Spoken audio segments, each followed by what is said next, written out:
God willing, we will be starting our Quran study today from chapter 5, verse 45. The surah is. What surah is this? Okay, one moment. Five. Oh, surah 5 is what chapter? What is it called? Al Maida at the feast? Yes. Okay, mashallah. So, as God has commanded us to start, while we read the Quran, we must recite. Uh, we seek I seek refuge in God from Satan the rejected. Auzu billahi minash shaitanir rajim. Bismillahir rahmanir rahim. In the name of God, most gracious, most merciful. So, the subtitle for verse 45 is the law of equivalence, and we decreed for them in it that the life for the life, the eye for the eye, the nose for the nose, the ear for the ear, the tooth for the tooth, and an equivalent injury for any injury. If one forfeits what is due to him as a charity, it will atone for his sins.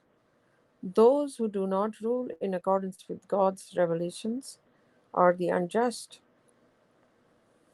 So God talks about Torah and that God's laws at that time was life for life and the eye for the eye. It is an equivalent. It's not like if one person, hurt somebody and they lose their eye and they can just kill them or damage their arms and legs and beat them everywhere. So this is how it was a law of equivalence was being practiced by God's command. The ear for the ear, the tooth for the tooth, and an equivalent injury for an equivalent, not more, not less. If but God, there is an if. There's always an if. God, see, the propaganda about Islam or is so wrong because it's not according to Quran. With the today's commonly practiced Islam is absolutely not like Quran. So because there always is forgiveness. God is the most merciful Lord. He advocates forgiveness, tolerance, while today's Muslims leave no chance to avail any reason to be aggressive, and violent.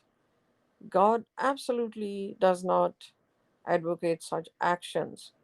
So for here is still is just if somebody has, damaged your ear or cut it, so that would be the punishment for the other person, but they will realize what they do, how wrong that is, right? How does it feel to lose an ear or an eye or a tooth, even, right? So, but then God, the later in this verse, God says, if one forfeits what is due to him as a charity, um, it will atone for his sins, his sins. So, if somebody has been violated or they have been somebody has aggressed upon them and they have punched their nose or they have hurt their eye, they could go ahead and they will not be transgressing any laws if they do the same to that person. Then they will be equal.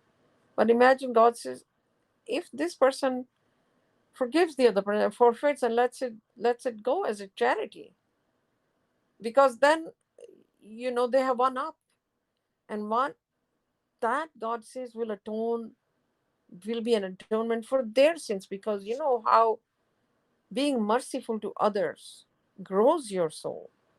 That is why we do charity. Every charity becomes the cause of growing the soul. So if they let it go and they forgive, not only the other person it will affect the other person to become better. And this person will have growth of their soul immensely, because that the more we grow our soul, more we redeem ourselves.